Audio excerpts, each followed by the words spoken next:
Boa noite a todas, todos e todes. Hoje, dia 30 de julho, né, estamos retomando as atividades, pós-greve, presencialmente não, de forma síncrona, né, já que nas 2 últimas semanas tivemos aí atividades assíncronas, e nós gostaríamos, né, de pegar esse tempinho inicial da aula para dizer sobre o nosso calendário. A gente já passou alguns informes, através da plataforma, mas a gente fez, no link do Drive, vocês conseguem acessar o calendário atualizado. E a gente havia dito isso no início da disciplina, né, que a gente, colocou o calendário na plataforma do Drive justamente para a gente conseguir fazer esses ajustes, né, tanto das datas quanto das aulas assíncronas ou síncronas, que às vezes a gente faz alguma alteração, e para vocês conseguirem acompanhar, né, esses ajustes. Ah, a Verônica pediu aqui para enviar os documentos da atividade. Tá. A gente já vai dizer um pouquinho sobre isso, viu, Verônica? Para vocês conseguirem acompanhar, né, de forma atualizada, e a gente sempre coloca nos informes da disciplina, né, os ajustes dos textos, né, as biografias indicadas, para que vocês consigam, né, estar acompanhando. Professor Rafael, você quer falar um pouco sobre as atividades? Pois é, então, como a professora Amanda estava comentando, né, o caráter da gente deixar o link lá de um documento no Google que ele é editável, né, é porque tem justamente nessa possibilidade da gente fazer essas alterações a princípio, né, pensando que encontros síncronos ou assíncronos poderiam variar. De fato, a gente não sabia, né, que a gente ia passar por um período de greve, que foi um período longo, né, e com isso, nessa reformulação do nosso cronograma, né, os nossos encontros, as nossas aulas, elas diminuíram. Se não me falha a memória, a gente teve uma perca de 4 encontros, né, então teremos ao total, né, 4 encontros a menos do que havíamos planejado inicialmente. Isso, então, como sendo um ônus, né, desse período de greve. Também relembrando que a gente finalizou a unidade 1 da nossa disciplina, né? Então, quando a greve estourou, a gente tinha conseguido dar conta de um primeiro bloco de aulas, né? E finalizando, então, a discussão dessa unidade 1. Nós mantemos todas as unidades, então, né, como a professora Amanda falou, 2 semanas atrás iniciou-se o encontro assíncrono da unidade 2, que passou por semana passada, continua hoje e avança, né, para a semana que vem, a unidade 3 e a unidade 4, então a gente não sofreu nenhuma perca no que diz respeito a essa estrutura das 4 unidades temáticas que a gente pensou para a disciplina. Tá? Então, a perda foi, né, que a gente acabou enxugando, principalmente essa unidade 2 aqui, e condensando leituras em menos encontros assíncronos, porque do total de encontros síncronos que a gente tinha planejado, a gente conseguiu manter, né, a mesma quantidade desses momentos que a gente tem aqui de interação. Então, esses encontros que a gente perdeu foram todos encontros que já eram assíncronos, tá? Bem, e aí agora eu vou passar aqui, né, para essa questão relacionada ao nosso cronograma das atividades avaliativas, porque, de fato, essa unidade 1, a gente está com uma atividade avaliativa com prazo de entrega para amanhã, né, dia 31 de julho, que já foi o prazo que a gente estendeu, né, em decorrência aí do período de greve, né, e que, inclusive, a gente já recebeu nos nossos e-mails, né, alguns trabalhos enviados pelos alunos, né. Então, quando vocês acessam o cronograma, né? Eu acho que eu vou compartilhar aqui até para tirar a dúvida da Verônica, para a gente visualizar, Verônica, porque você disse que não consegue acessar, e aí eu não sei exatamente qual tem sido aí a sua dificuldade, porque o link para acessar o cronograma ele está disponível num tópico fixo lá no Moodle, né?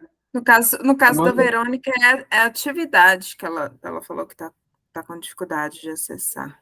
Atividade 1. mas como assim atividade um? Boa noite. Boa Então, noite, boa Verônica. noite a Explica todos. para a gente. Eu agora que abri o AVA, recuperando senha, recuperando, e aí eu vi que tem atividade para amanhã, e vocês botam um link do Google Docs, só que aparece para mim como uma mensagem. Vocês podem copiar aqui fazendo favor no chat? Porque é só isso, só aí eu abro. Eu entendi que é para enviar por e-mail, Tudo bem.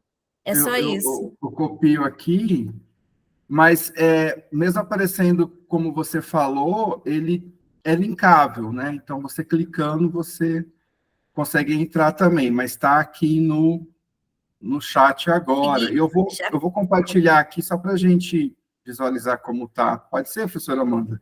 A gente visualizar o nosso cronograma?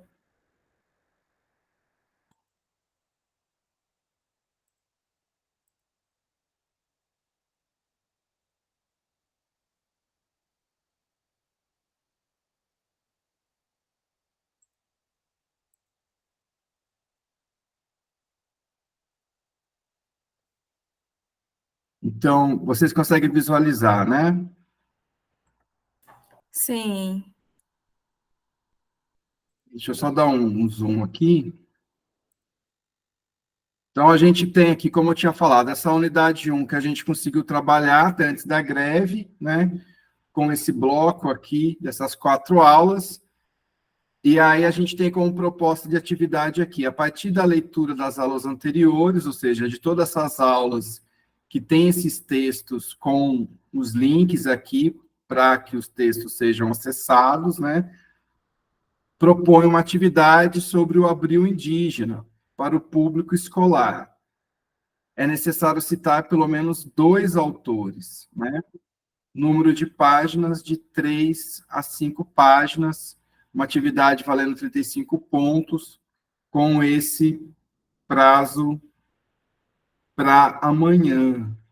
Mas aqui eu falando assim que o prazo é para amanhã, dá a sensação de que a gente está anunciando a atividade agora e pedindo para vocês entregarem amanhã, mas de fato não foi isso, né? Porque é uma atividade que foi proposta ainda lá no tempo antes da greve. Altair, boa noite, está chegando agora, a gente está nesse momento inicial aqui da aula, retomando, né, o nosso cronograma e os nossos combinados, né? E aí, entre esses combinados, a questão da atividade avaliativa da nossa primeira unidade, né? E aí, dito isso, eu gostaria de saber se restam dúvidas, né, relacionadas a essa proposta. E a Verônica disse que já conseguiu abrir aqui, mas de fato, Verônica, então agora foi a primeira vez que você teve acesso a esse cronograma e com a proposição? Desculpe, Altair, é Laisa que está aí nesse nome. Ah, não, já tinha. Sim, tá certo. Então vai ficar um desafio aí para você fazer essa entrega amanhã, né, Verônica? Se foi isso, foi iniciado agora. Não é algo assim muito que vocês precisam ter muito trabalho, né? Mas, enfim, eu acho que é isso então. Professora Amanda, passo a palavra para você.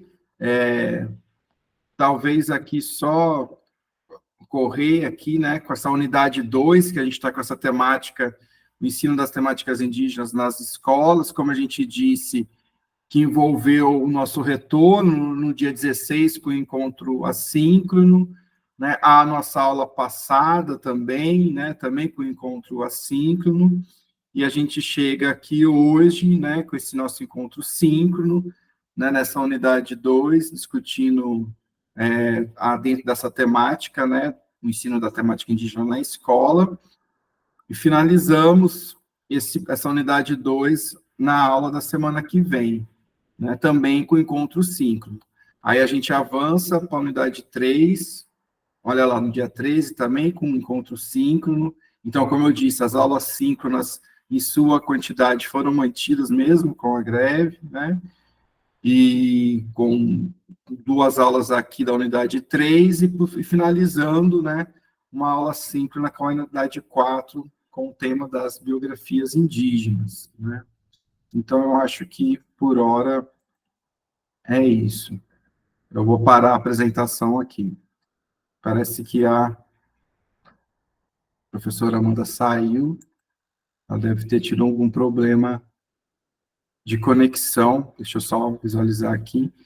Verônica, mas como também sou de uma federal, estou me dedicando ao retorno, sem problemas. Temos um pouco mais de 24 horas, até as 23h59. Olha só, enviem, mesmo que, né, não seja amanhã, seja no outro dia, né, não deixe de enviar por conta disso, tá, Verônica? Caso você não consiga, a gente também não vai, né, querer prejudicá-los pelo não cumprimento do prazo. O importante para a gente é que vocês acompanhem as disciplinas, façam as atividades, né, vão somando as notas, né, então isso é o primordial. Professora Amanda, vi que você caiu, voltou, tudo bem, eu finalizei, então, percorri o nosso cronograma, retomando aí o nosso itinerário, e nos localizamos aqui na unidade 2. Passo a palavra para você. Oi, gente, eu peço desculpas, minha internet está um pouco instável aqui, mas eu vou tentar dar seguimento aqui aos textos, né, que a gente tinha visto selecionado para hoje, né? Então, estamos com 2 textos aqui, um texto é do Edson Silva e o outro texto é do professor Edson Caiapó.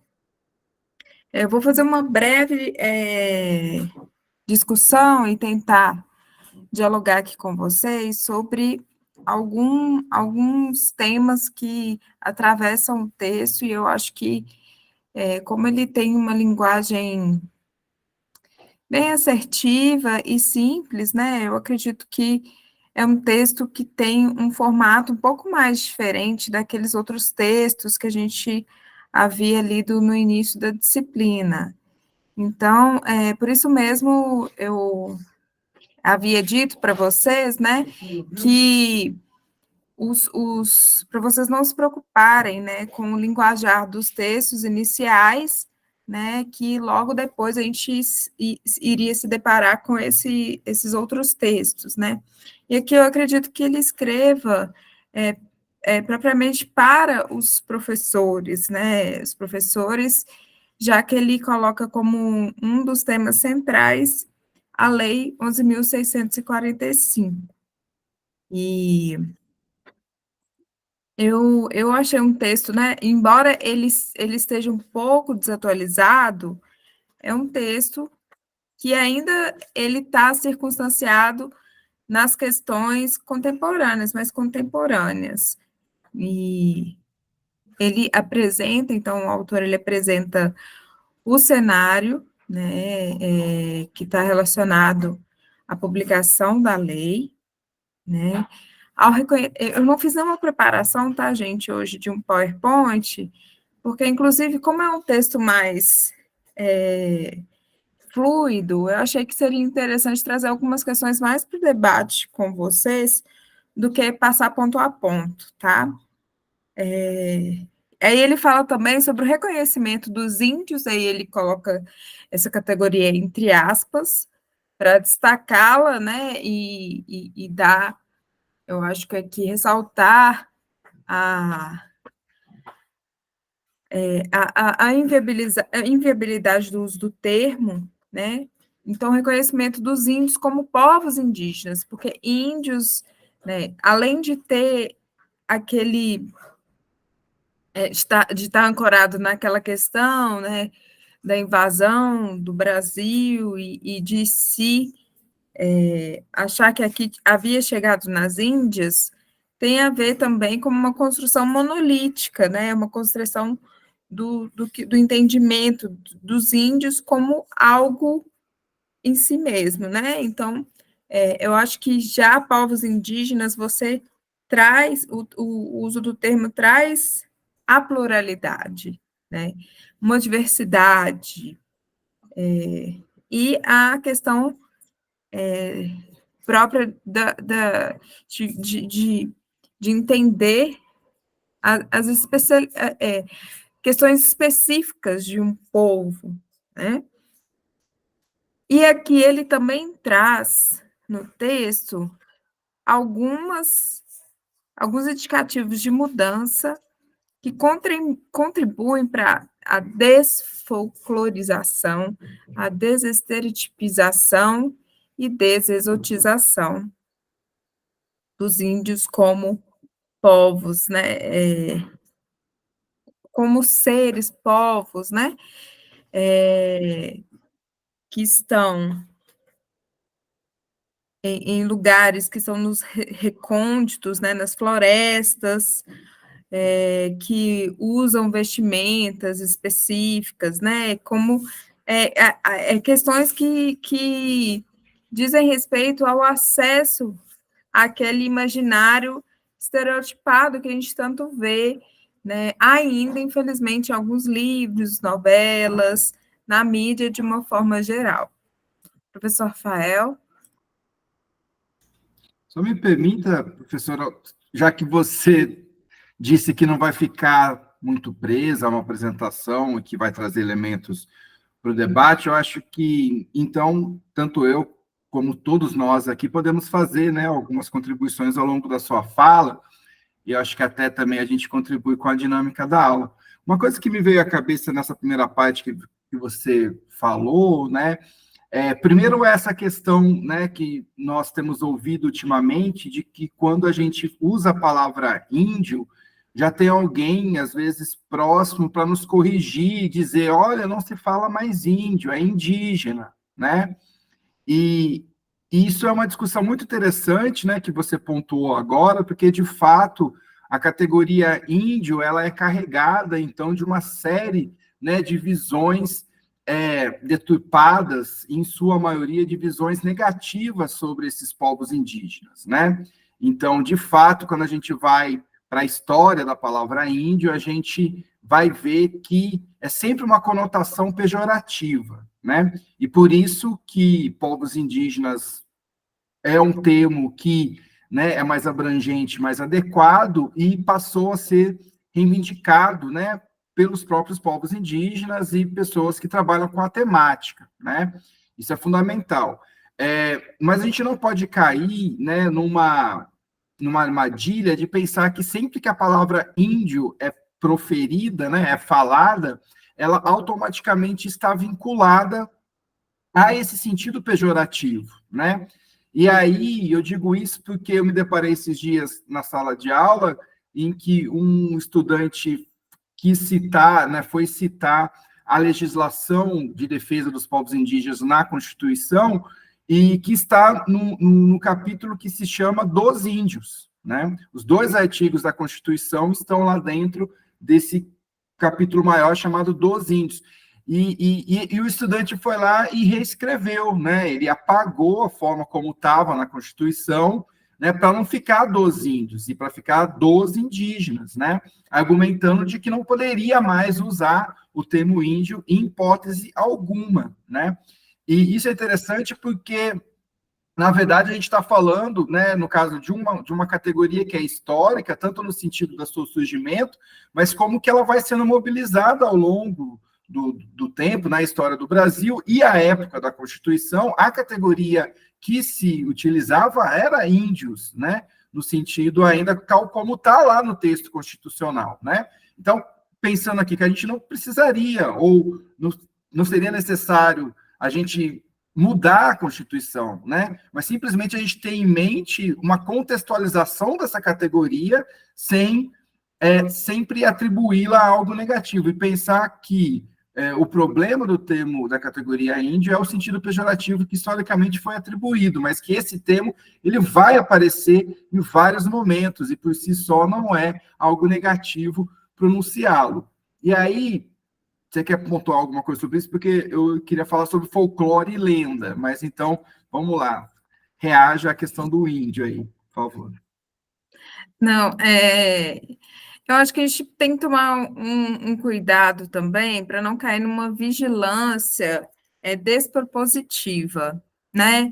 Uma vigilância em que ela tira todo o contexto e ela vai ver e fazer uma leitura, por mais que seja uma categoria histórica colonial, ela, justamente por ser uma categoria histórica colonial, diz respeito sobre as formas, né, sobre o contexto em que ela foi produzida e utilizada como uma ferramenta de apagamento, né, de invisibilização, de manipulação, inclusive, né, o autor, inclusive, usa os dados do censo para falar dos povos, e já tivemos, né, alguns censos que utilizava a categoria índios, pura e simplesmente. Então, não importava qual que era a etnia, né, ou se era, por exemplo, se tivessem etnias específicas no horizonte,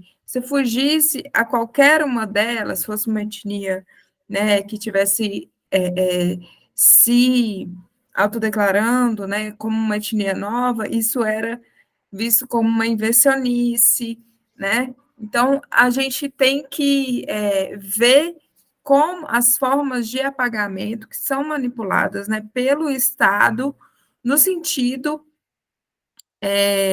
de entendê-las nessa prática, né, nessa prática colonial. Então, eu acho interessante a gente justamente sublinhar, olha aqui, na Constituição se utiliza o termo índios, tudo bem, a Constituição, ela tem cláusulas pétreas, ou seja, que são, que não podem ser reescritas, né?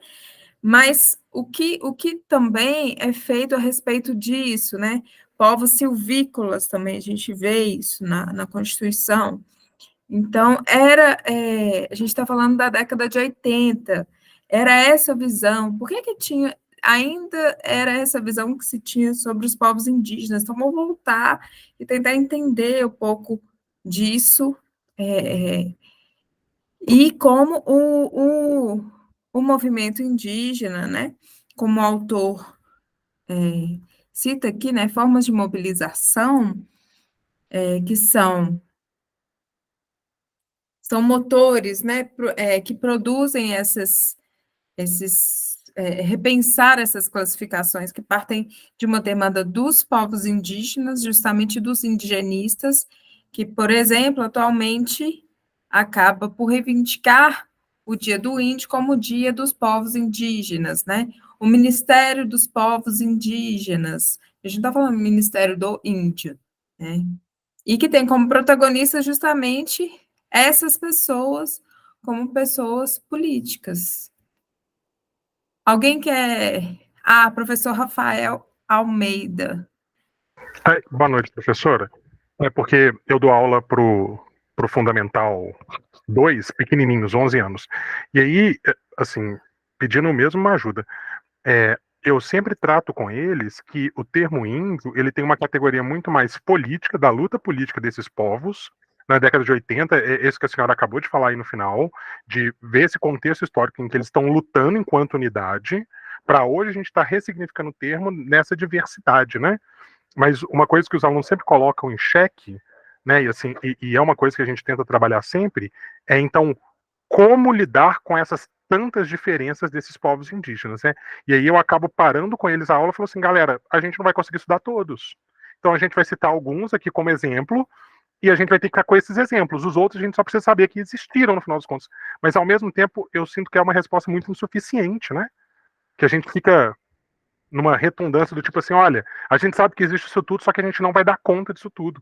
E aí eu fico pensando se a gente também não está cometendo um grande crime político no processo, de a gente também, agora por entender a diversidade, não está apagando alguns povos, assim. É um dilema que eu vivo atualmente, assim. Eu acho essa questão muito importante, fundamental, para a gente pensar metodologias de ensino, né?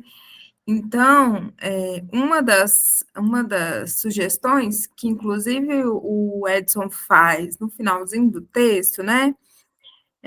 Ele coloca o promover momentos de intercâmbio, né, entre povos indígenas e estudantes, por meio de visitas previamente preparadas do alunado às aldeias. Então, se a gente vai pensar nessas visitas, a gente pode pensar numa programação, um plano de aula, né, em que visa estudar os povos que estão na localidade ou na região. Eu acho que isso é muito mais interessante, porque você aumenta a possibilidade de encontros, né? E também de que ele tenha contato com esses povos, mesmo que a escola não dê subsídios a essas visitas, a gente pode pensar, né, com os alunos, situações em que esses encontros podem acontecer, né? E é porque a gente sempre pensa numa coisa muito distante. Às vezes tem um indígena ali vendendo artesanato na rodoviária, né? Às vezes tem feiras em que esses indígenas são convidados para ser expositores, né? E existem personalidades que ocupam lugares de protagonismo político, seja no município, né? Ou em outras situações, né?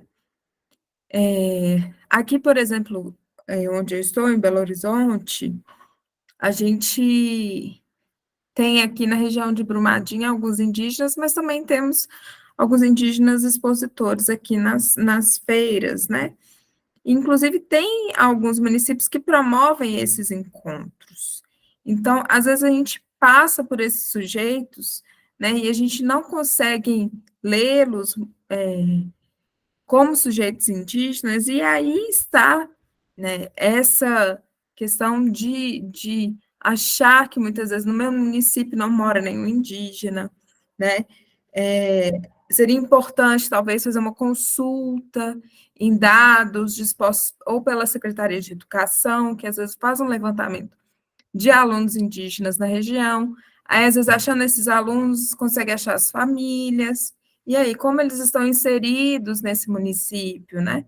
E a partir disso, a gente pode construir caminhos variados, né? Para incluí-los na discussão sobre a temática indígena na sala de aula. Professor Rafael Rodrigues, agora eu vou ter que falar Rafael Almeida e Rafael Rodrigues, que os dois são com PH ainda. Pois é, dois professores, Rafael com PH, muito bom. Muito boa a sua contribuição, professor Rafael, meu xará, né? E muito pertinente, e também já fui professor do Fundamental 2, né? E são estudantes que têm, né, uma abertura e uma curiosidade, né, muito aflorada, né? Isso é incrível, assim, isso deve ser mesmo explorado no sentido ali de pedagógico e didático, muito nessa linha que a professora Amanda estava falando, né? Que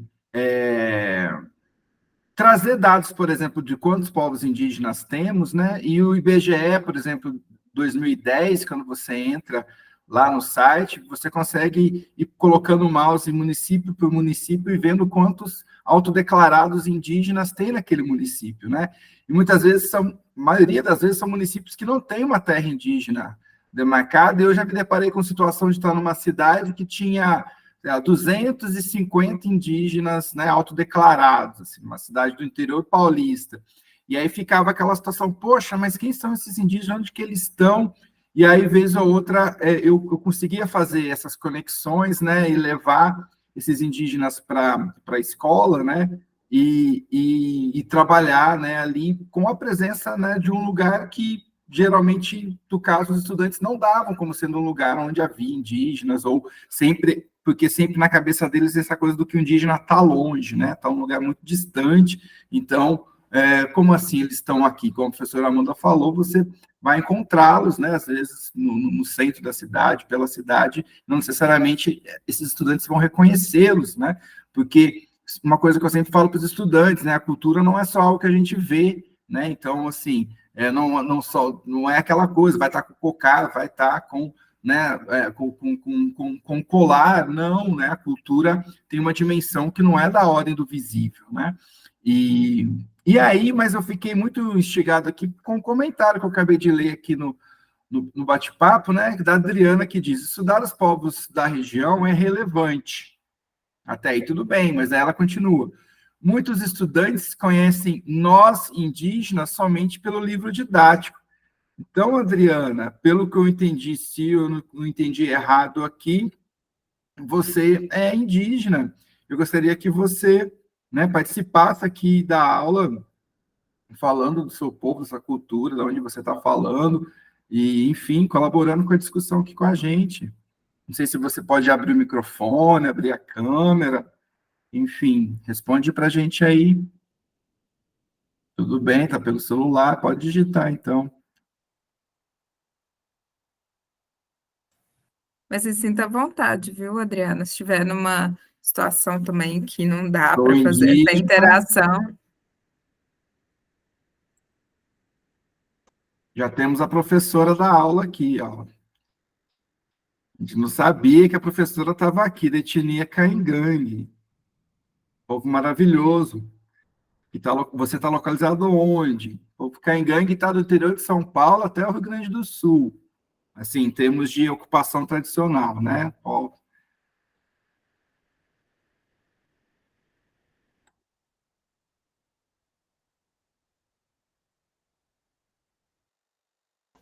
Ela é professora duas vezes, tá vendo? Professora Caingangue, pedagoga.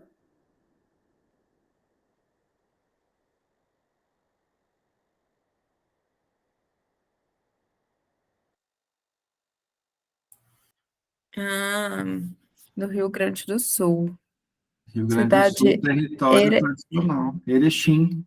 Erechim, Rio Grande do Sul. Não sei se pronuncia assim.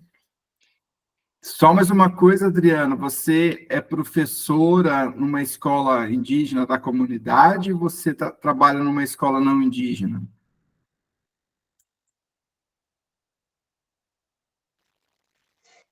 Boa noite. Não sei se vocês conseguem me escutar direitinho. Eu estou pelo celular, meu notebook não está funcionando direito, enfim. Que ótimo, estamos te ouvindo bem, Conseguimos, sim. Adriana. Ok. Então, eu sou indígena da tribo Caigangue, como eu coloquei, e eu estou atuando numa escola da rede municipal aqui da cidade de Erechim. Por sair da aldeia foi ano passado, isso, por causa do trabalho. Enfim, eu sou auxiliar de disciplina, me formei em pedagogia já fazem um ano e meio, e aí saí mais, enfim, da aldeia por questões, assim, financeiras mesmo, né? Exato, eu acho que a Adriana tocou numa questão muito importante, assim, que atravessa a realidade de vários povos, né? É, a gente conhece alguns, assim, pela literatura e pela nossa, eu digo nossa, da minha e do professor Rafael, né?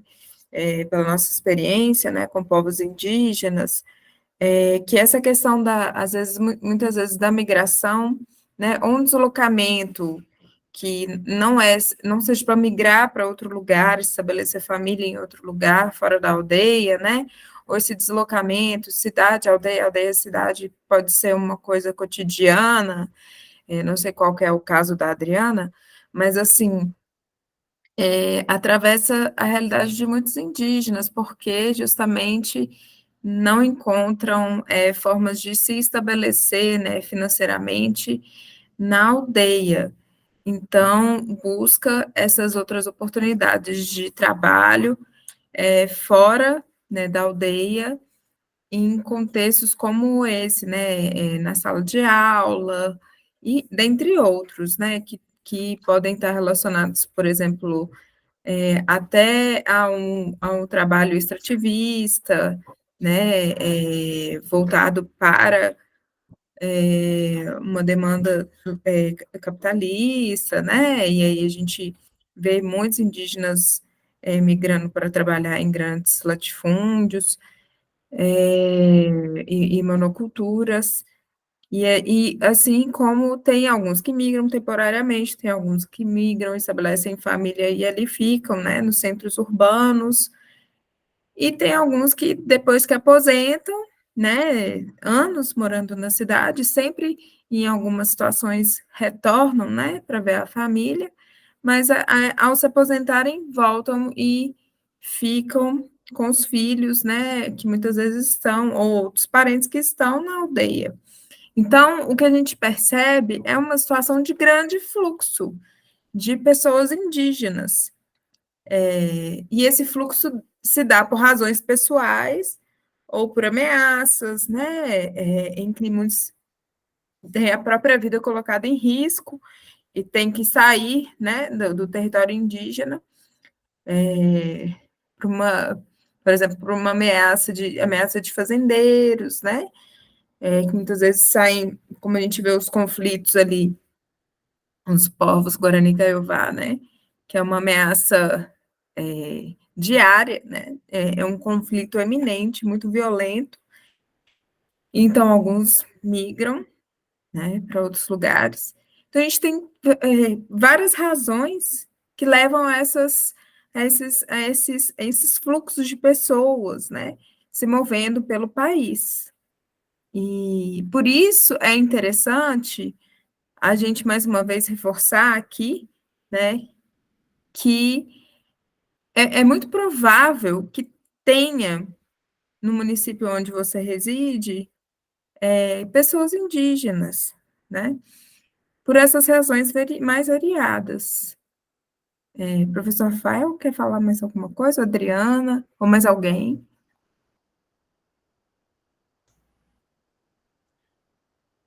Eu só queria, enfim, agradecer a participação, né, agora da Adriana, assim, e dizer que a presença, né, da Adriana aqui, ela coloca a discussão no outro nível, né? E aí ela continua aqui no chat, né? A temática indígena, na grande maioria das escolas, é debatida somente no mês de abril.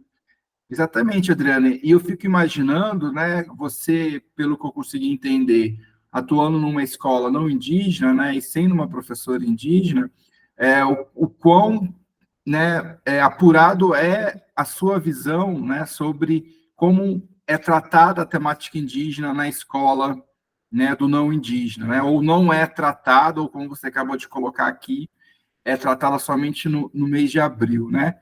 E, e se você puder falar mais um pouco, quiser falar, enfim, eu não sei se como pedagogo você deve estar atuando nos anos iniciais, no Fundamental 1, eu não sei qual o nível de ensino que você tá atuando, né? Mas o seu olhar, né, sobre a discussão que a gente está elaborando aqui, ela é extremamente potente, né? Porque é de uma indígena que não está, né, como a professora Amanda falou, no seu território, né, original, enfim, não está na terra indígena, né? Está atuando numa escola, é uma indígena que é professora, né, numa escola não indígena, né, e que é atravessada, então, aí, por essas discussões pontuais sobre tudo isso que a gente está colocando aqui, né, toda a reprodução de estereótipos, né, de lugares comuns que, via de regra, ainda, né, estão presentes nessas escolas não indígenas quando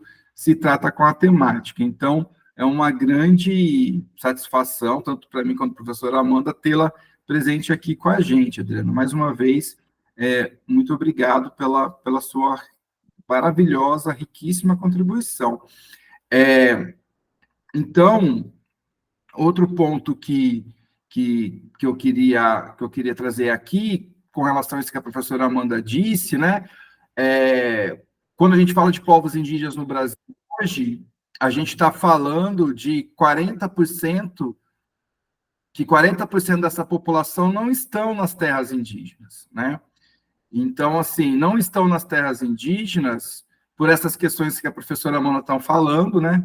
Ou porque os territórios não foram demarcados, delimitados, né? Ou porque estão sofrendo, né, perseguições e não podem permanecer nesses territórios ancestrais, ou por escolhas, né, de trajetórias biográficas diversas, né, que as conduzem, né, para um contexto urbano em busca de trabalho ou em busca, né, de estudar, né, no ensino superior. A gente tem, né, nos últimos anos uma presença cada vez maior de indígenas nas universidades, né?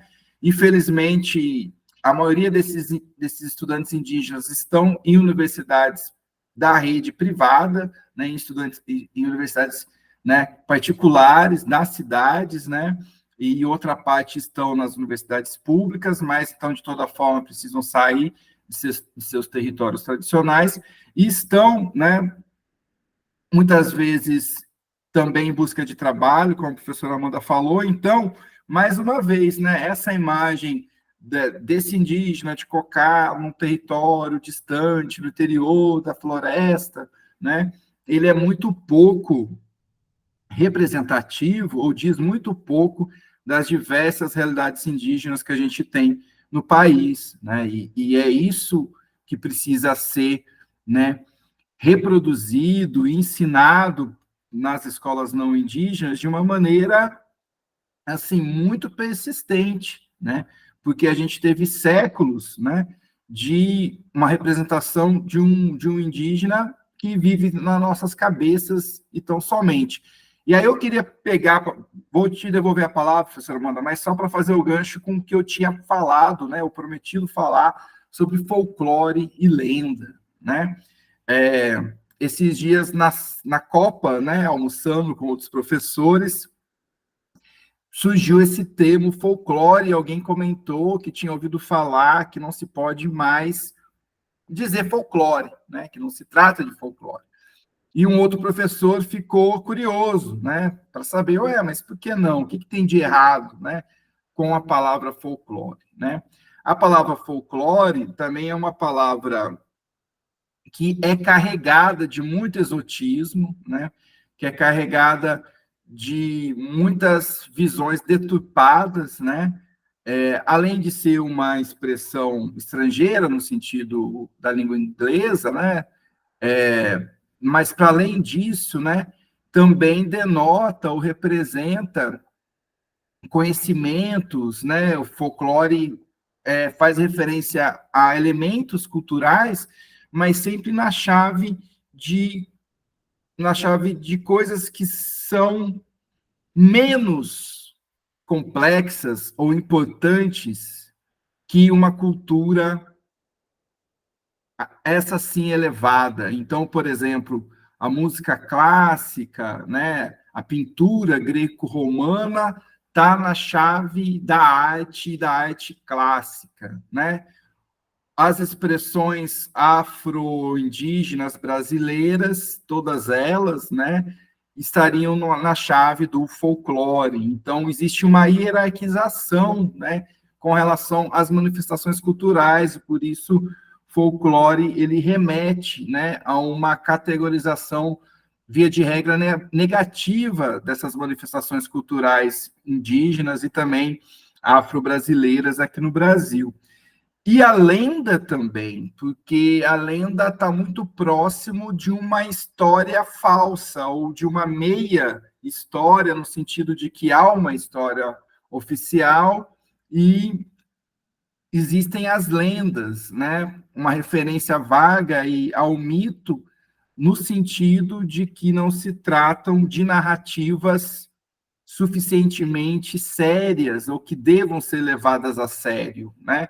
Porque, afinal de contas, são histórias, né, que o povo conta e que, por isso, não são factíveis, não podem ser comprovados, né? Então, existe um ranço cientificista, né, dentro de uma perspectiva universalista de que a história, com H maiúsculo, seria essa sim a história real, que pode ser contada e comprovada por documentos oficiais, e abaixo disso, no nível menor, de menos complexidade e importância, um conjunto de histórias difusas, meio sem pé, sem cabeça, que estão vinculadas a uma tradição oral e, por isso, não científica nem academizada, que não poderiam ser levadas tão a sério quanto a história com H maiúsculo. Então, lenda também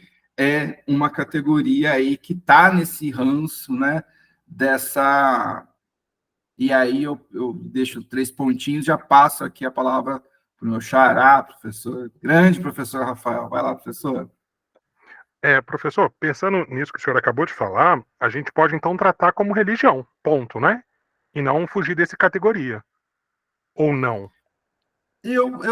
Olha só, temos uma especialista aqui nesse tema, a professora Amanda Jardim, sobre religião, mas eu penso que a religião, dentro do religare, está numa chave de um conjunto, né, de dogmas e de ritos pré-estabelecidos, ou que se coloca dentro de um ordenamento, né, que eu acho que não se enquadram isso que a gente está aqui problematizando enquanto lenda, porque eu não sei se o pensamento, as práticas de crença, né, de povos indígenas se organizam da mesma forma como a gente pensa quando se refere à religião.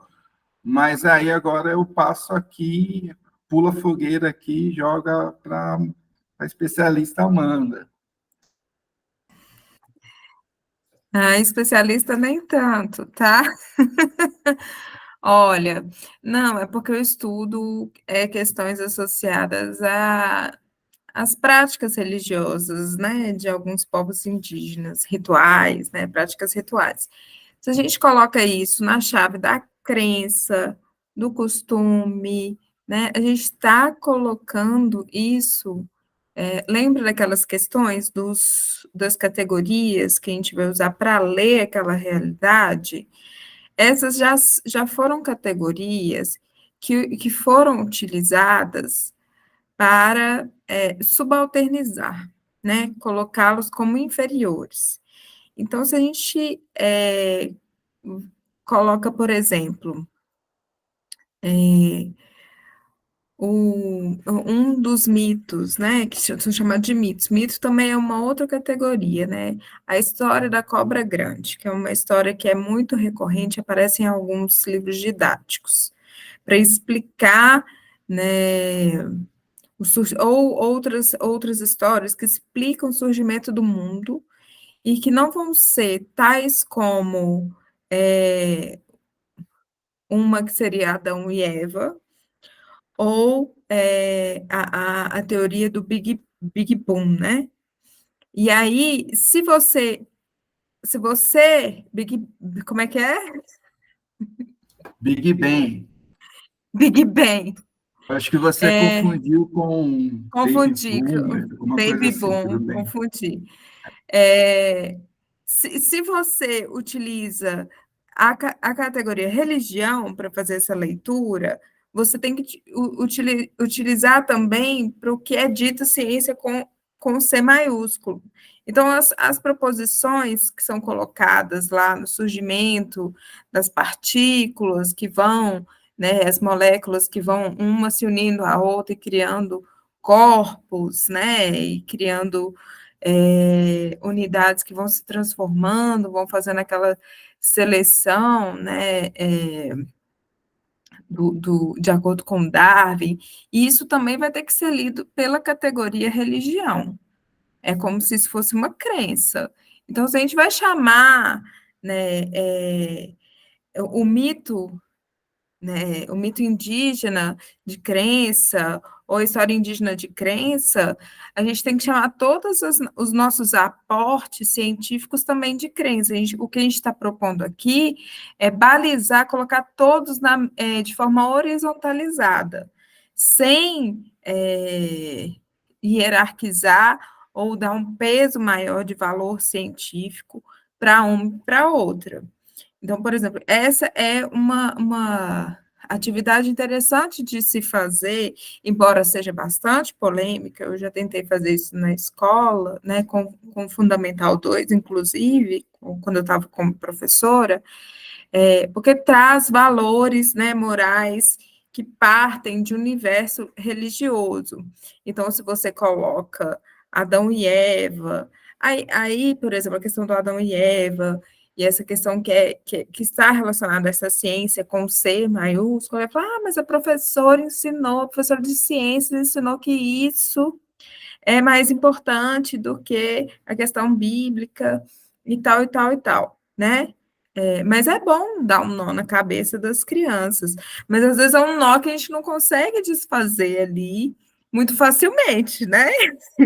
Vai levar isso para casa, vai ficar pensando e tal, mas é justamente a gente talvez colocar essa lente e se propor enxergar o mundo com uma lente indígena, né? Tem alguns filmes que são interessantes, de explicação, né, da origem do mundo pela história indígena, pelo viés indígena, né, pela ciência, você pode dizer também pela ciência indígena, é uma ciência, né, é uma forma como você percebe como as coisas são construídas e operadas a partir daqueles pressupostos.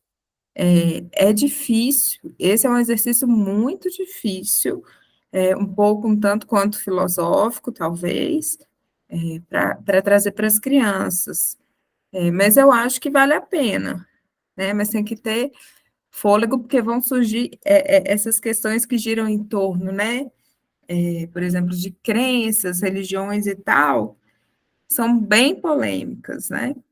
Então, talvez tratar com muito cuidado, porque a gente sabe que às vezes nas escolas existem certos tabus, né, relacionados à religião, que não devem ser tocados, mas eu acho que a gente consegue justificar tudo partindo da lei, né? 11.645. Então, você não vai estar ali necessariamente tomando partido de alguma coisa, né? Então, a gente consegue construir caminhos a partir disso, sempre com esse horizonte, né, na legislação em mente. Professor Rafael. Como a professora Amanda falou, o professor Rafael levou a gente aqui para uma discussão de alta complexidade, né? E quando a gente vai... Eu gosto muito de uma expressão zapatista, né, do movimento zapatista lá de Chiapas, no México, de pensamento que eles dizem um mundo onde haja muitos mundos, né? E eu acho que essa expressão, né, um mundo onde haja muitos mundos, traz um pouco da perspectiva plural, né, que deve ser o ambiente da escola, né? É muito comum que os alunos me perguntam, mas o que o senhor acha? Isso ou aquilo? Né? Como se o tempo todo a gente tivesse que escolher, né? Então, o evolucionismo do Darwin, como o professor Amanda citou, ou é o criacionismo que lá está dentro lá, né, do Gênesis, do texto bíblico, né? E eu sempre comento com eles que a gente não precisa excluir conhecimentos e narrativas, porque quanto mais a gente conhece, mais o nosso mundo se expande, né? E um papel da educação, acho que é justamente isso, né? Expandir, né, possibilidades, deixar o nosso mundo maior, né? No sentido de que há muitas possibilidades e muitas visões sobre os mesmos temas e que não necessariamente um exclui o outro, e eu não estou sendo contraditório quando eu conjugo, por exemplo, uma crença, né, cristã, judaico-cristã, do mundo do livro sagrado que está lá no Gênesis, com uma narrativa que a gente fala de narrativa que é de uma cosmogênese, ou seja, de um processo de criação do universo contado a partir de um povo indígena, porque os próprios indígenas fazem isso, né? Quando eu trabalhava na Amazônia, era muito comum eles falarem, professor, para a gente o mundo surgiu de 3 formas.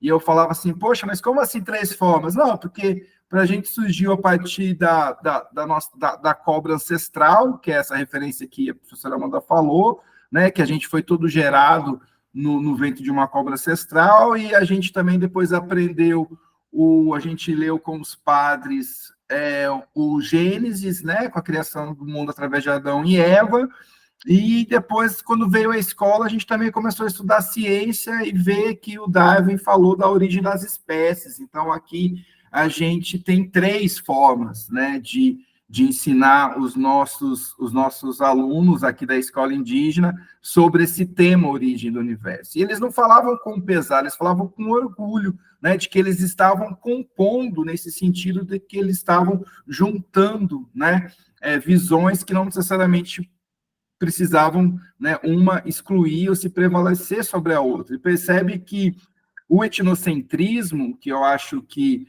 é algo que deve ser controlado e vigiado, e que a antropologia nos ensina, é justamente, né, essa visão de que o meu ponto de vista ele é superior e ele deve imperar sobre o outro, né? O etnocentrismo, então, diz que, né, a minha casa é melhor, a comida que a minha mãe faz é mais gostosa, mas também a minha língua é a normal, o jeito que eu visto é o correto.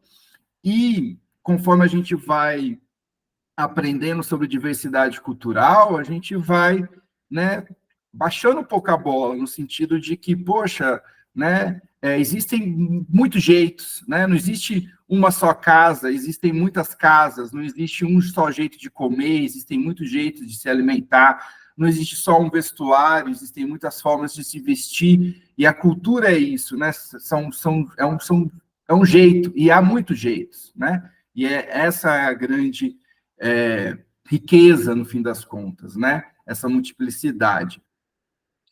Professora Amanda. Só pegando carona no que o professor Fael falou aqui, e esses jeitos, eles não estão totalmente setorizados. É uma coisa que eu disse, e não estão cristalizados, ou seja, estáticos, né? Esses jeitos, as concepções de mundo, ou de surgimento do mundo, elas mudam ao longo do tempo, né? Eu digo isso e vou dar um exemplo aqui, já que a gente está falando a importância, né, de não ficar... Vocês estão me ouvindo, gente? Então, né? Da gente não ficar generalizando, falando os povos indígenas, né? Vou trazer um caso bem particular de um povo, né? O povo Xacriabá, que é o povo que eu direciono as minhas pesquisas para fazer junto com eles, né? Então, lá pelo início do século XX, né? Os 1920 e poucos e tal, até a década de 50, tinham muitas produções de entendimento de que aquele povo surgiu a partir do encontro com Dom Pedro II. Às vezes a gente pensa que é sempre uma figura, né, totalmente mística, que tem a ver com a natureza, ou uma pessoa que é quase disforme, ela é bicho e gente e tal, que não é essa forma humana que a gente faz a leitura do que é humano necessariamente, né? E aí eles dizem lá que eles, através do casamento, né, de uma indígena, tem várias versões, e geralmente são versões, porque são pessoas que contam, então as pessoas estão escutando, e a gente está falando de uma tradução oral, né, em que essa história está ali por gerações e transmitida de forma oral. Agora a gente vê muitos livros que têm as versões escritas, mas até então era tudo transmitido oralmente, né? E daqui, a partir da lei, né, e das licenciaturas indígenas e de projetos que essas versões começaram a ser escritas. Então, se a gente pega e percebe que essas justificativas de origem do povo, né, no caso do povo Chacreabá, que pega elementos, por exemplo, da história oficial, né, brasileira, faz menção a alguns personagens, como Dom Pedro II, também tem a Princesa Isabel, algumas versões falam que eles se casaram e a Princesa Isabel era indígena, e os filhos dela, então, eram indígenas e acabaram, né, compondo a formação daquela comunidade, um coletivo. Vocês percebem que isso foge, às vezes, daquela imagem exotizante? Se a gente está falando em desconstruir coisas exóticas, né, estereotipadas, isso é ótimo para ser trabalhado, né? Porque aí alguém vai falar, nossa, viajou na maionese, por que eles estão usando Dom Pedro? Dom Pedro nem era indígena, ainda mais Princesa Isabel, né? Mas essas são as formas de apropriação que eles fazem, que tem a ver com esses personagens, a partir do decorrer da história do povo, começaram a aparecer. Dom Pedro II tem a ver com a questão fundiária, né? São pessoas que começam a ser mencionadas em documentos históricos que chegam ao alcance desses povos. Então, tá vendo o tanto de elementos que a gente tem, né, para ir desconstruindo, talvez aquela coisa que a gente fala que é muito particular daquele povo, muito específica, né? Eu acho que é isso. Professor Rafael. Alguém levantou a mão? Foi você?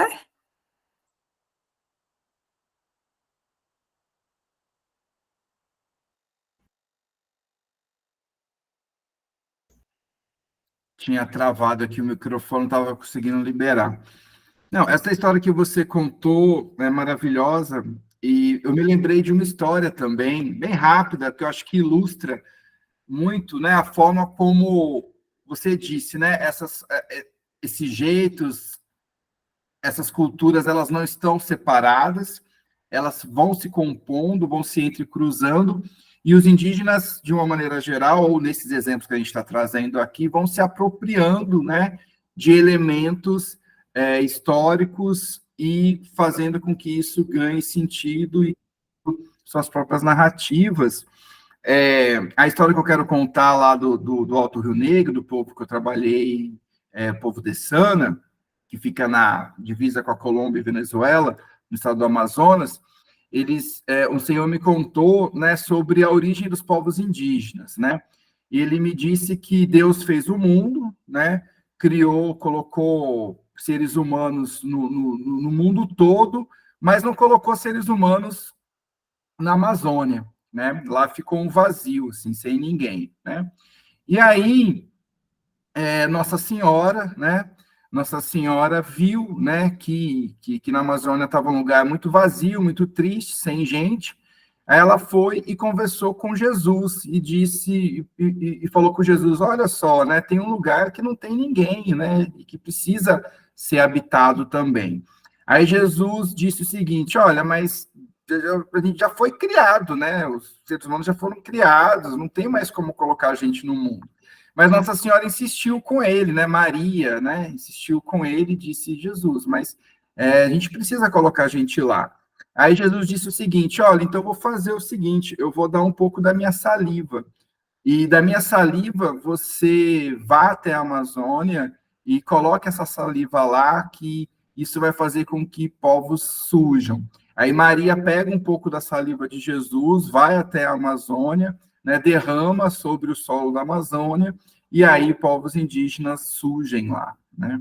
E eu acho que essa história ela é muito interessante também, né? Assim como essa que a professora contou, porque mostra um pouco esse cruzamento, né? De tudo isso que a gente tem falado, eu acho, e isso me veio à memória, eu quis compartilhar com vocês. Professora Amanda.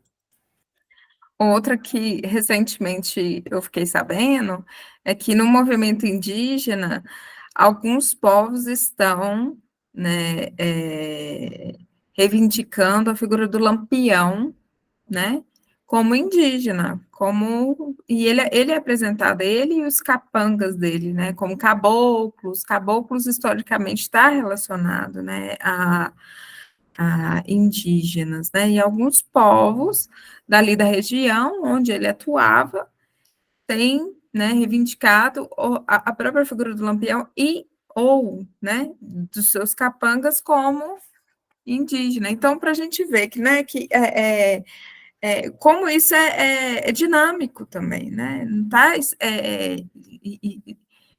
estático, estagnado, né. Professor Rafael Almeida. Sem microfone.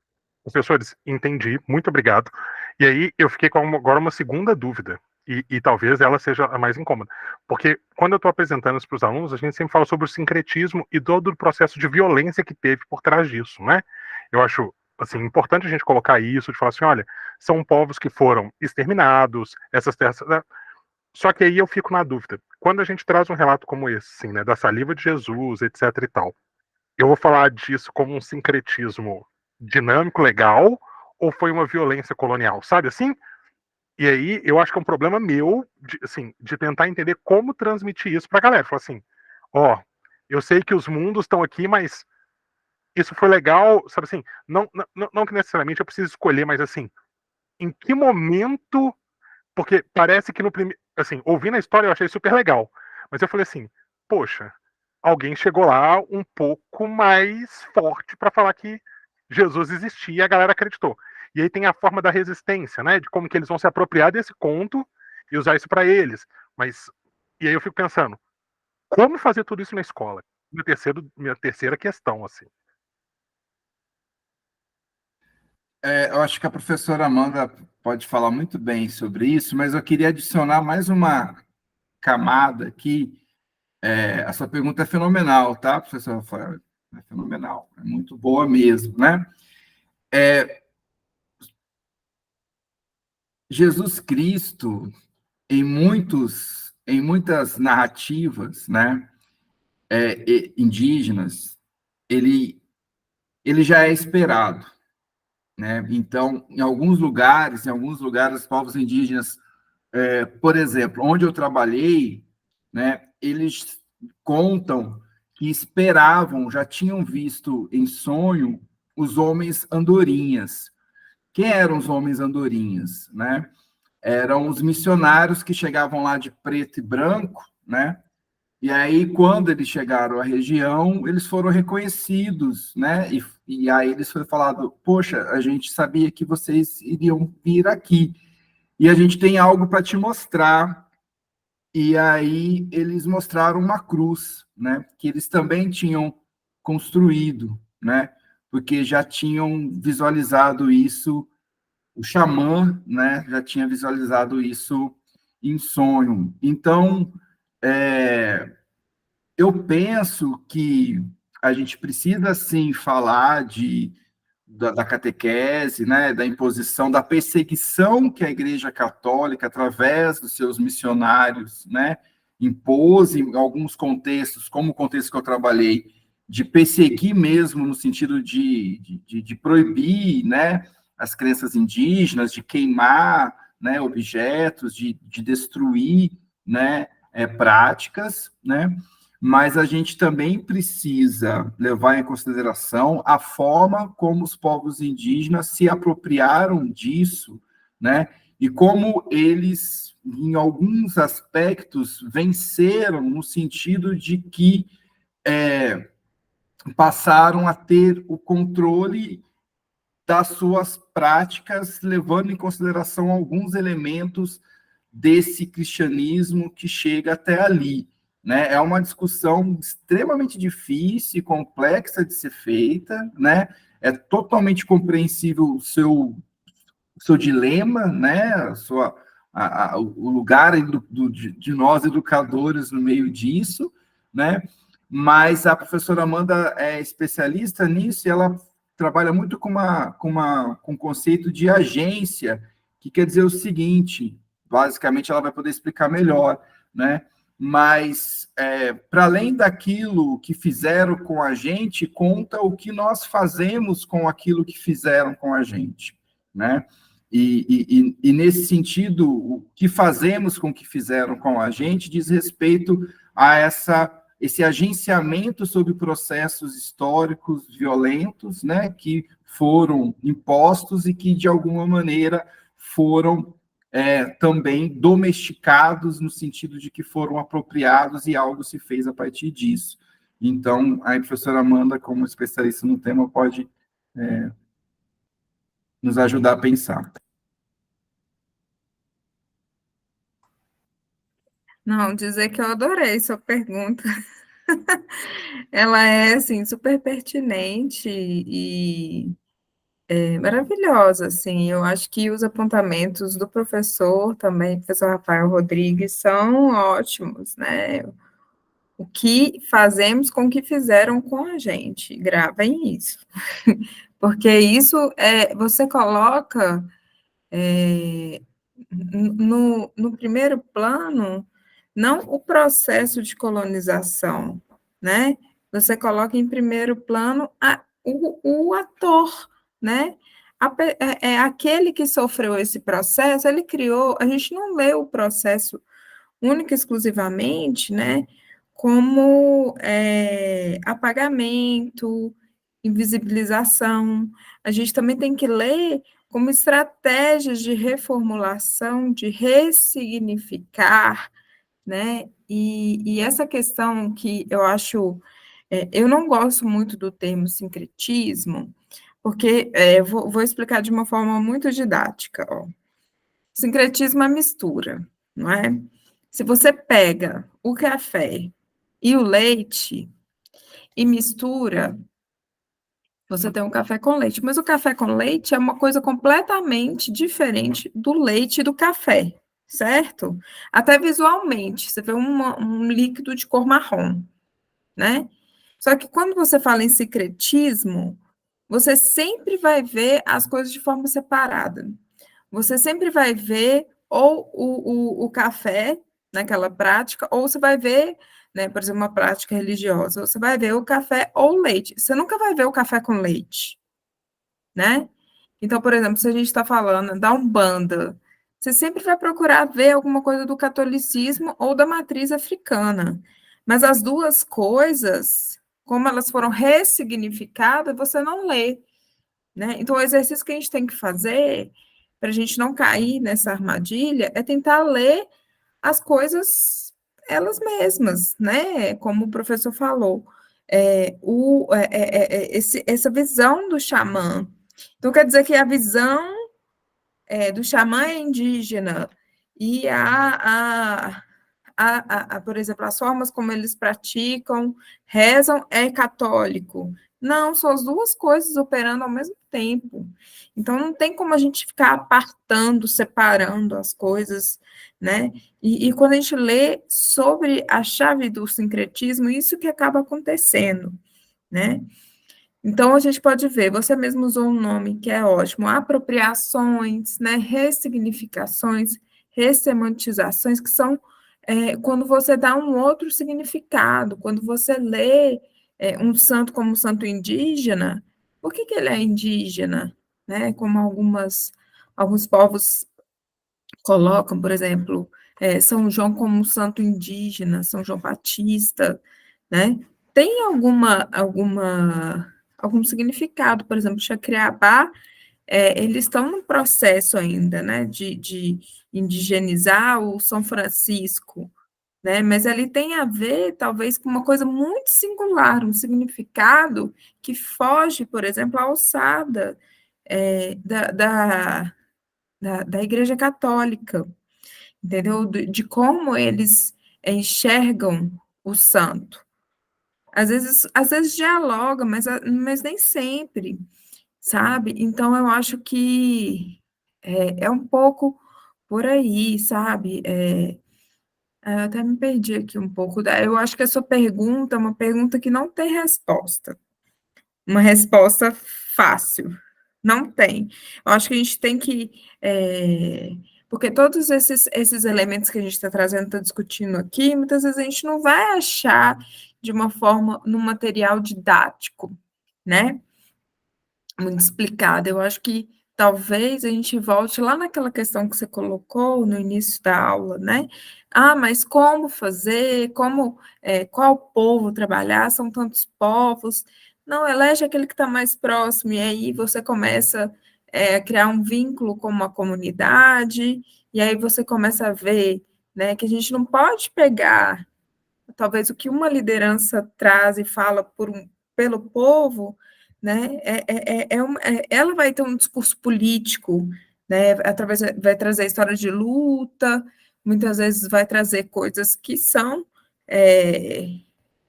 numa chave, muitas vezes, do estereótipo, mas que são para afirmação daquele povo como tal. Mas se você for lá, né, você vai lá no dia a dia, e aí você não acha a Dona Maria, né, pintada, ou ela fazendo, sei lá, um ritual, né, isso não quer dizer que ela é menos indígena. Então, eu acho interessante a gente pegar esse imaginário do dia a dia, né, do ordinário, para representar esses povos. Porque se a gente pega, por exemplo, um ritual, e a gente vai usando só essas leituras também podem fazer parte, mas só o que aqui, ó, eu acho que até no texto do Edson, ele diz aqui, do índio genérico, né? A gente reforça, a gente cai nessa armadilha de reforçar o índio genérico, trazendo aquele indígena, dos cabelos lisos, pintura corporais, adereços de penas, né? Falantes de uma língua estranha. E aí, se a gente traz para a escola ele, para esse diálogo, tem indígenas que vão para a escola justamente sem trajados dessa forma, justamente para já causar esse choque, né? E as crianças começarem a elaborar uma série de questionamentos e desconstruir tudo isso, né? Eu lembro que uma vez eu acompanhei um estudante do mestrado, que era Pataxó, eu acompanhei ele numa oficina, numa escola. E a primeira coisa que as crianças perguntaram, mas por que você não está com aquela vestimenta de palha? Cadê o seu cocar, né? Você não usa pintura? E ele estava com uma roupa social, assim, e ele era um indígena dessa região que a gente chama Nordeste, né? Que foi a primeira colonizada, então é o que a gente popularmente chama dos índios misturados, né? Porque eles casaram e passaram por um processo violento de colonização, né? Então, talvez não obedece a esse fenótipo que é esperado, e aí muita gente fala, ué, mas você é índio mesmo? Você é índio de verdade? Né? E aí a gente já tem um rico campo para explorar, né, com o alunado. Então, eu acho que a gente tem que estar muito, mas eu acho que esse tem que ser o ponto alto, né? Muitos professores começam por ele. Eu acho que esse tem que ser o ponto final, como o Edson aqui ele indica que esses intercâmbios, quer ver? Ele coloca assim: vale ressaltar que as visitas não devem se constituir como meras apresentações folclóricas, mas como espaços de diálogos e aprendizagens. Discutir e propor o apoio a outra coisa, discutir e propor o apoio aos povos indígenas por meio do estímulo ao alunado para a realização de abaixos-assinados, cartas às autoridades com denúncias e exigências de providências diante de violências, assassinatos de lideranças indígenas, etc. Então, por exemplo, se a gente tem uma situação de negligência em algum município, em relação aos povos que moram naquela localidade, né, com essa aproximação, isso é trabalho de anos, tá, gente? Isso não vão imaginando que isso é facilmente articulado, às vezes nem todos os povos estão abertos também, né? Então é tudo construído, às vezes a gente tem que acionar servidores públicos, né, para tentar intermediar essa questão, né, por exemplo, da Secretaria de Educação, para intermediar essa relação, né? Então, eu acho que esse convívio, ou essa busca, esse interesse, ele vai constituindo uma forma de acesso, né, aos conhecimentos que são sem fim, sem fim. Porque pessoas têm cada uma a sua subjetividade. E nessa subjetividade a gente vai fazendo esse processo de desconstrução e desotização, né? Justamente que o professor Edson está propondo. Então, se tem um indígena que não fala a língua, então o que aconteceu, por exemplo, né? Em casos e situações que tem povos que não têm a língua nativa, são processos, né, de colonização muito violentos, né? Então, tudo isso leva a gente a repensar, né? Acho que o professor Rafael até citou em outra aula esse índio que mora na nossa cabeça, ele só mora na nossa cabeça, porque fora dali ele não está, né? Então, a gente vai mudando um pouco esse imaginário e construindo outros, assim, possíveis para a gente se amparar e indo fazendo essas leituras. Professor Rafael Rodrigues. Muito bem. Não, eu acho que, enfim, a discussão está em altíssimo nível, né? As contribuições foram maravilhosas, né? Trouxe, acho que a proposta que também aqui o texto do Edson Caiapó, né, aponta para a gente, aí você me dá licença, professora Amanda, que eu vou fazer alguns breves comentários também, tendo aqui no horizonte que daqui a alguns minutos a gente já vai encerrando, né, que a gente sempre tem esse limite das 21 horas, né, e o professor Edson Caiapó, no texto que tá posto aqui para a gente na aula de hoje, né, diversidade sociocultural dos povos indígenas no Brasil, o que a escola tem a ver com isso, né? É um texto que é, assim como o texto do outro Edson, que a professora Amanda estava falando, é um texto que é muito assertivo, ele é muito didático, né? E o Edson Caiapó é um intelectual indígena, né? Ele é doutor em História da Educação, estudou na UFMG, né?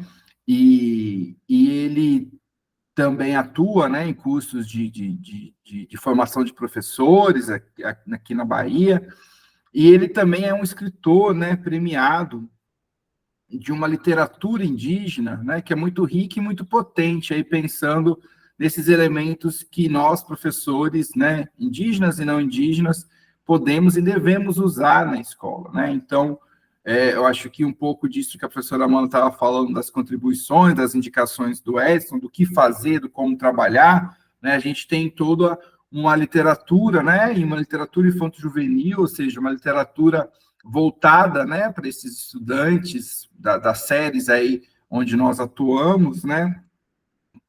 E de diversos povos, né? Não só ele, né, Caiapó, mas temos o Daniel Munduruku, temos, né, o Ailton Krenak, né, agora o imortal da Academia Brasileira de Letras, então, e uma série de outros, né, indígenas que são escritores, né, e estão contando muitas histórias muito diversas, muito plurais, que vão aí, né, nos ajudar. E nesse sentido do nos ajudar, uma coisa que é fundamental, é a gente ler também os acadêmicos indígenas, né?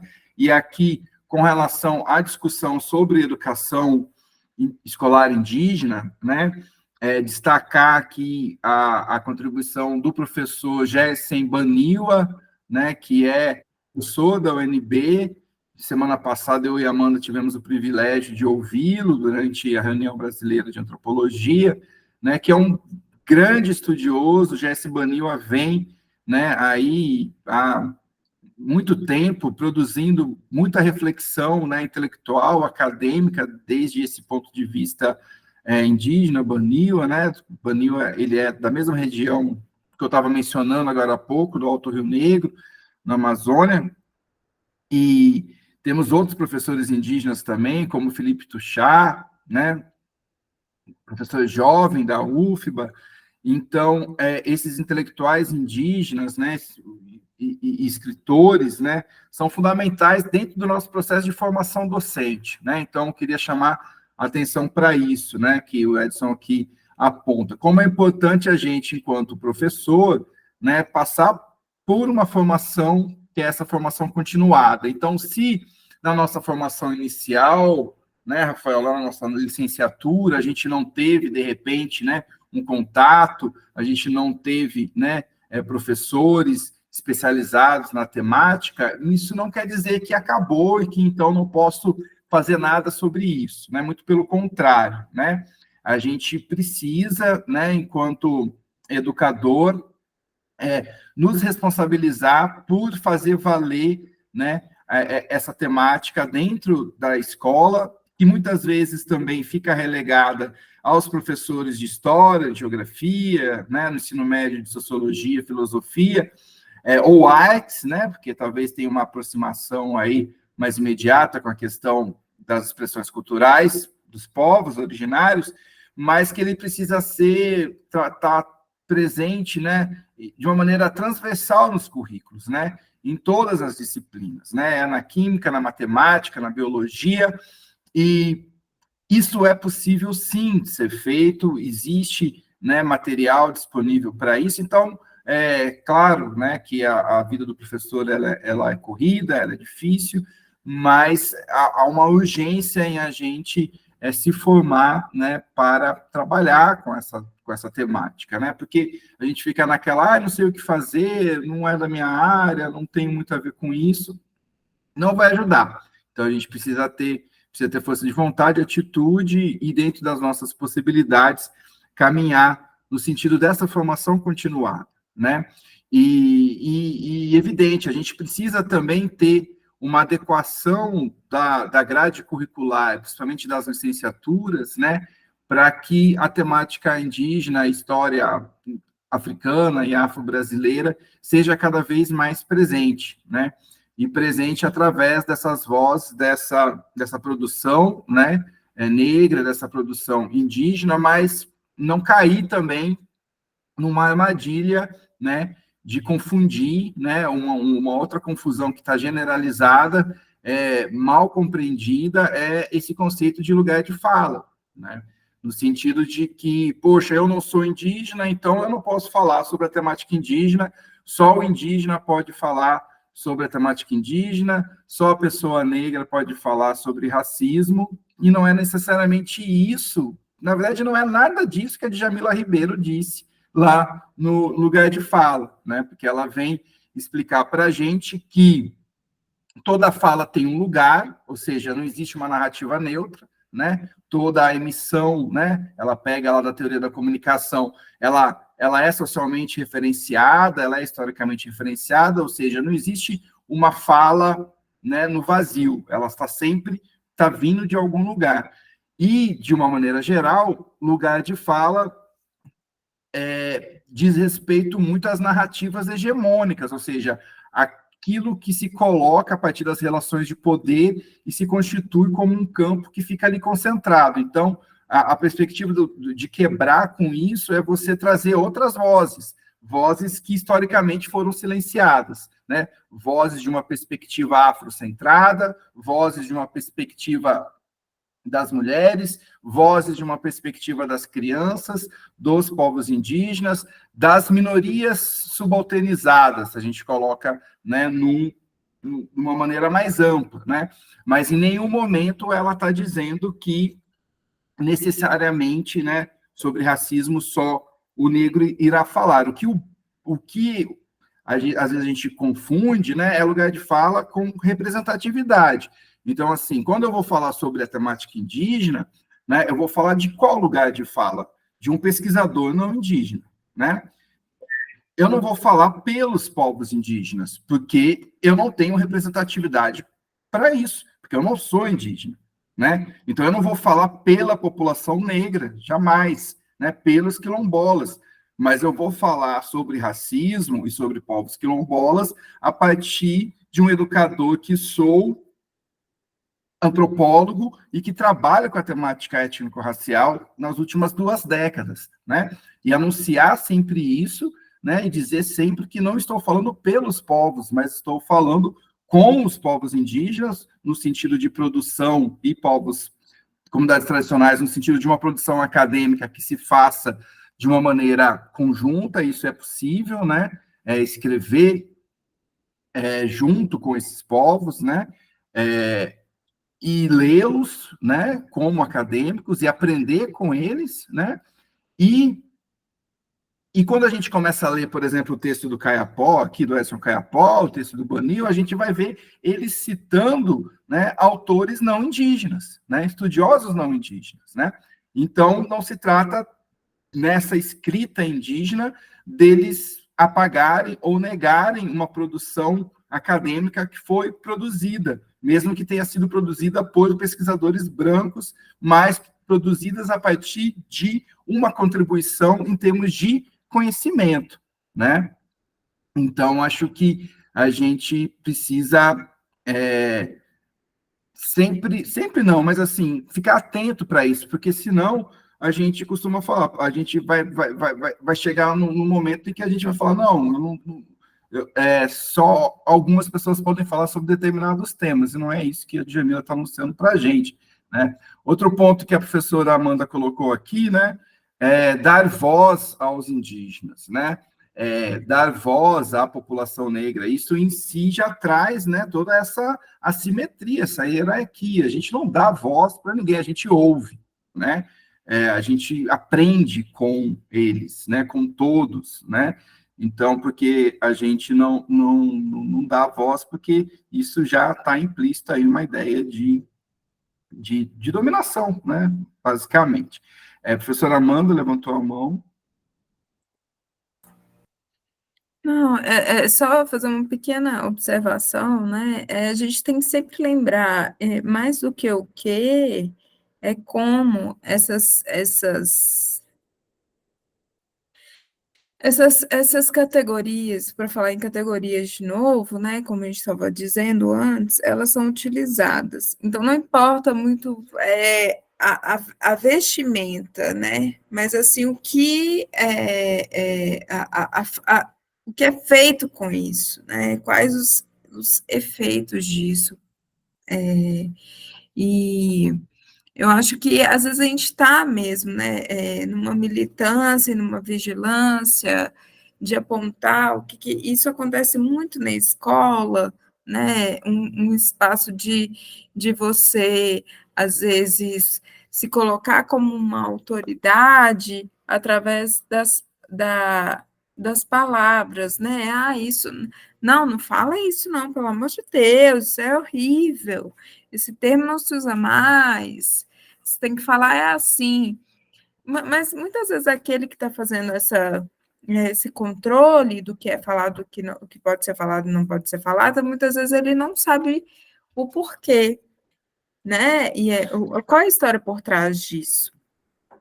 Igual quando o Edson fala do termo tribo, né?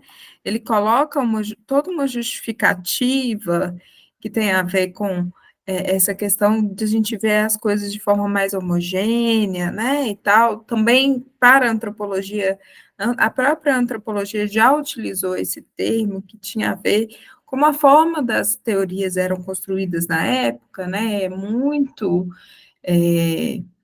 ancoradas nos estudos africanos, e lá sim faz sentido por algum, né, pelo repertório dos africanistas usarem esse termo tribo, e isso foi, de certa forma, copiado para a realidade aqui indígena, né? Então, a gente tem que fazer uma vigilância, mas assim, no sentido de ser uma vigilância educativa, pedagógica, não ela por si mesma, né? Então, eu acho que a gente tem que fazer menos esse uso político, tem que ser político, mas não pode ser exclusivamente político no sentido de não ser educativo, né? Se você entende político como já no político está embutido essa questão educativa, ok. Mas se for um controle só do corretamente político, por ele mesmo, esvaziado, né, eu acho que aí a gente tem que repensar. Não, perfeito, porque a gente já está trabalhando com assuntos e com temáticas que são difíceis, são complexas, né? Não são muito trabalhadas, né?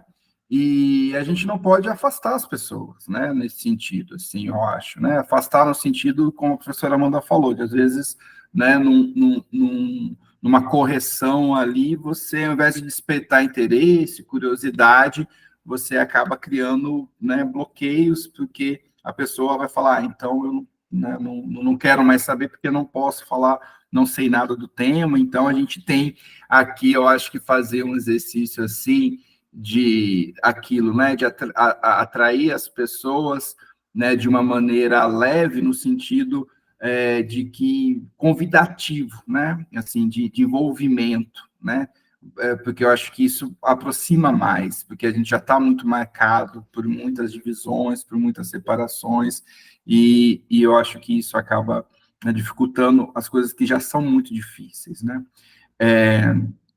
Bem, eu queria falar basicamente isso aqui com relação ao texto do Edson Caiapó, né, dizer, né, que teve toda uma discussão proposta para os encontros assíncronos, em que a bibliografia vai reconstruir um pouco essa discussão sobre como se chegou, qual é a história da educação escolar indígena, né? Acho que é um ponto que a gente não tocou aqui de uma maneira mais aprofundada, mas só para a gente pensar, tá? Que existe uma diferença entre falar em a gente falar educação indígena e educação escolar indígena, não é? Porque a educação indígena são formas de educação não necessariamente escolarizadas ou institucionalizadas, né? Então, o ir para a roça, ou aprender a pescar, ou plantar, né? Tudo isso são processos educativos extremamente potentes, poderosos, né? Que os povos indígenas possuem, né? Então, formas de educar, né? Que vão muito além para os muros do que os muros da escola. Eu acho que é isso, né? A educação ela não acontece só nos muros da escola, dentro dos muros da escola. Porém, os povos indígenas compreendem, né, com o passar aí do tempo e no seu processo de fortalecimento político, a importância da escola, né? A escola como um lugar onde é possível aprender também coisas que estão relacionadas aos processos de alfabetização, né, aos conteúdos não indígenas, né, no sentido das disciplinas e das matérias, né, e se constrói ao longo do tempo uma educação escolar indígena, né, que ela passa a ser intercultural no sentido de agregar conhecimentos variados, né, das tradições daquele povo e das tradições que não são daquele povo. Também se constrói uma ideia, né, em muitos povos, de um ensino que seja bilíngue, né, no sentido de se escolarizar, né, se alfabetizar as crianças dentro das línguas indígenas, né? Ou seja, ensinar, então, Guarani na escola, ensinar na escola indígena, ensinar a língua tucano na escola indígena e também ensinar o português, né, no caso aqui dos indígenas brasileiros, esse ensino bilíngue. Então, essa escola bilíngue, que está muito em moda, né, de centros urbanos, né, é chique, né, estudar em escola bilíngue, que seu filho é alfabetizado em português e inglês. Esse modelo de escola bilíngue, ele já vem sendo feito pelos povos indígenas há muito tempo, né, tanto fora da escola também, mas também dentro da escola. Então, né, a elaboração de materiais bilíngues em língua indígena e língua, né, e no português, ele vem acontecendo, né? E uma coisa que foi se construindo também é a importância dos professores indígenas dentro dessas escolas indígenas, né? Então, isso também dá para a gente trazer assim. Professora Amanda, eu vi que você saiu e voltou, mas eu estou fazendo agora aqui na parte final uma pequena, né, um pequeno comentário sobre a discussão educação indígena, educação escolar indígena e alguns elementos dessa escola indígena que a gente tem de uma maneira bem panorâmica, né? Então, estava falando de uma construção de uma grade curricular, né, que vai dialogar com várias tradições de conhecimento, né, dos povos e também não indígena, a questão do ensino bilíngue, né, que é algo que vai começar a aparecer, a produção do material didático, né, que muitos professores indígenas vão começar a produzir esses materiais didáticos em suas escolas, né, e professores indígenas atuando nessas escolas, né, tem casos que não, tem povos indígenas que não querem um professor indígena na sua escola, né, que querem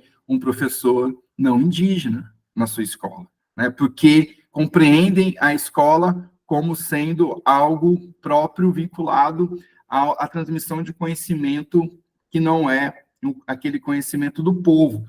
Então, o Xicrim, por exemplo, que é um povo dentro de uma raiz maior, Kayapó também, né, eles têm essa percepção, né, de que é melhor que sejam professores não indígenas. Mas, de uma maneira geral, a gente tem, né, essa presença e essa formação desses professores indígenas dentro de universidades, através de cursos regulares, ou seja, cursos próprios da universidade, mas também através de cursos específicos para a formação de professores indígenas. Então, você começa a ter, né, muitas licenciaturas indígenas em diversas universidades, formando esses professores indígenas a partir de um currículo próprio, específico, né, para que esses professores indígenas passem a atuar, ou continuem atuando, muitos deles já são das comunidades, né, nas escolas. Isso é algo que a professora Amanda também tem bastante experiência, porque já trabalhou numa licenciatura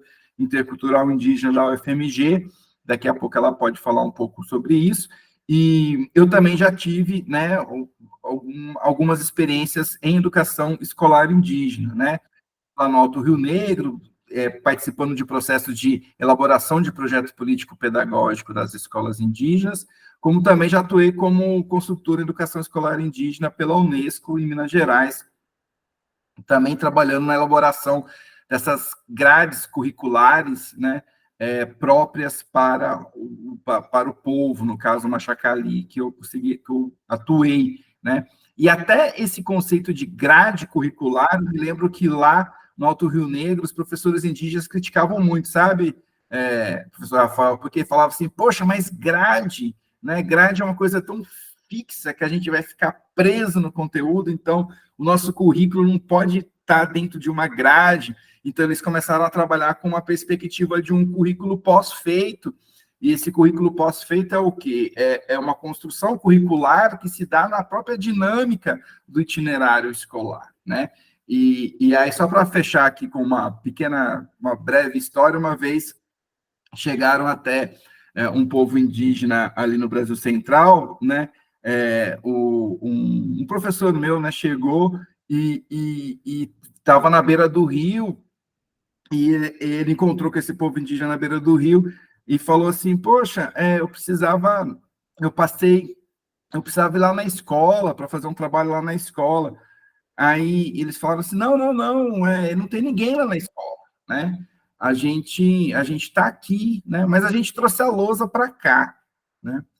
Então não fica preocupado não que a aula está acontecendo do mesmo jeito. Então é um pouco, né, uma história que figura como os limites, né, da grade curricular, dos muros da escola, são todos apropriados e ressignificados também de diferentes formas por esses povos, né? Professora Amanda, pode finalizar com a sua fala? Pode ser assim, para a gente respeitar o tempo aqui? Obrigado. Desculpas, eu estou tendo alguns percalços aqui com a internet, que está muito estável. Mas, enfim, eu acho que eu consegui acompanhar aqui a fala do professor Rafael. Eu só também queria colocar mais uma justificativa, eu não sei se ele disse sobre isso, mas as licenciaturas, nas licenciaturas existe, né, um contexto de produção de materiais didáticos para serem utilizados nas escolas indígenas. E esses materiais não estão restritos ao seu uso nesses espaços. Os professores, né, das escolas não indígenas podem se apropriar desses materiais para utilizá-los em sala de aula. Então, uma coisa que eu indicaria seria para vocês verem, por exemplo, consegui aqui minimamente mapear quais são os povos que estão mais próximos do meu município. E aí, agora eu vou ver, por exemplo, pesquisar uma licenciatura onde há formação de estudantes desse povo, porque muito provavelmente vai ter produção de materiais didáticos voltados, né, para esse povo. Então, que vão tratar de questões específicas, né, que vocês podem estar utilizando em sala de aula, né. Alguns são materiais que, no caso da licenciatura aqui da UFMG, alguns são materiais didáticos mesmo, possuem esse formato, tá? Que são mesmo pensados até um conteúdo já voltado para essa situação em sala de aula, e outros materiais são no formato mais tradicional do TCC mesmo. E o que não deixa de ser interessante, né? Porque tem muitos que têm falas, né, de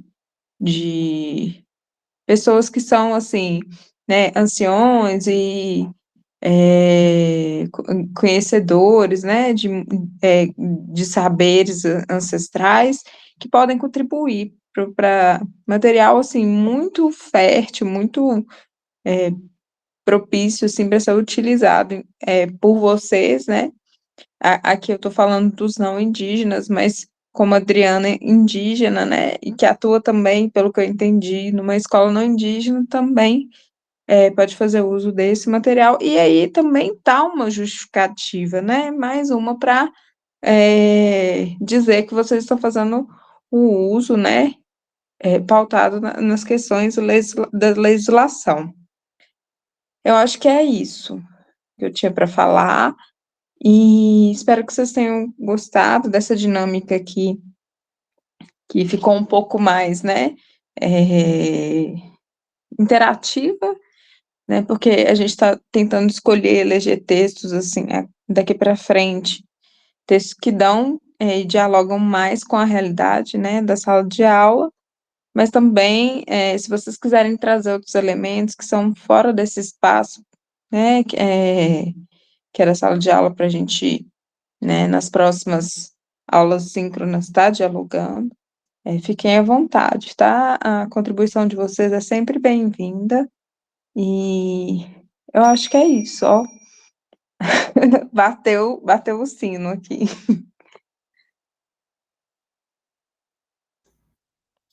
Alguém quer se manifestar? Vi que Verônica abriu a câmera aí. Se quiser dar a honra da gente ouvir sua voz, Verônica. Não, eu só abri para vocês verem, né, da boa noite. A gente está aqui com muitos pensamentos, né? Eu sou da UFRJ E a gente agora está aí pensando nos NEABs, nos NEABIs, e a gente tem uma discussão com mais epistemologia na questão negra, né? Mas o quanto é importante incluir a indígena também. E aí eu gostei quando vocês falaram do dar voz, lugar de fala, etc. A gente nunca vai estar no lugar do outro, né?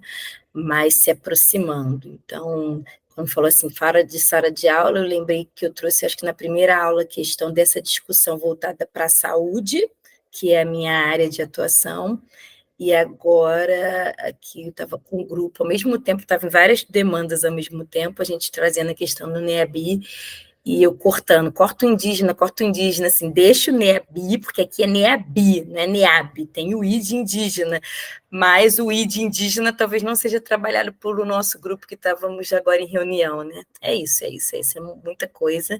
Amanhã o trabalho chega, tá? Obrigado, Verônica, pela sua contribuição aqui na aula. Eu também componho o grupo gestor do NEABI aqui no IF Baiano, Campus Lapa, e uma das coisas que eu percebi quando eu cheguei aqui foi justamente como o I do indígena, né, muitas vezes não aparecia, né, e eu acho que é um pouco isso que a gente está falando, porque uma luta não exclui a outra, né? E a gente precisa somar, né? E não dividir, ou povos que foram, né? São subalternizados, né? Mas eu fico muito feliz de ter esse retorno aí de você, do Rio de Janeiro, e colocar à disposição aqui também para a gente pensar junto os nossos NEABIs que estão presentes, né, em toda a rede federal, e que há muito a ser feito e muito a ser compartilhado, tá bom? Obrigado mesmo pela sua participação, e fique calma, tá tranquilo, não quero que o trabalho aqui da Eu estou em disciplina férias seja... letivas. Sabe férias de professor? Vocês sabem como é que é férias de professor? Aproveita para fazer coisas, né? Isso, então, assim, que bom, porque, né, vai dar tempo. Amanhã, eu fechei a agenda da manhã de manhã, porque hoje não dá para não fazer também atabalhoar. Então, amanhã, leitura e um texto que seja, pelo menos, né, de fácil compreensão de uma ideia aqui que eu já estou tendo. Desculpa, Ótimo. tá? Espero que a aula de hoje tenha contribuído de alguma maneira, tá bom? Muito obrigado. Eu vou encerrar a gravação, então, aqui, gente. Então, mais uma vez, muito obrigado, e semana que vem nos vemos novamente, né? Quem estiver disponível aqui nesse encontro síncrono, sempre maravilhoso, surpreendente. Muito obrigado.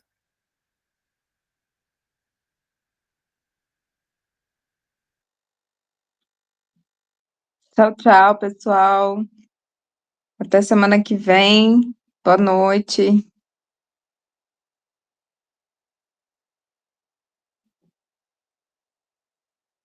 Pronto, Vou gravação sair aqui também, interrompida. tá? Tá. Tchau, boa noite. Tchau, boa noite.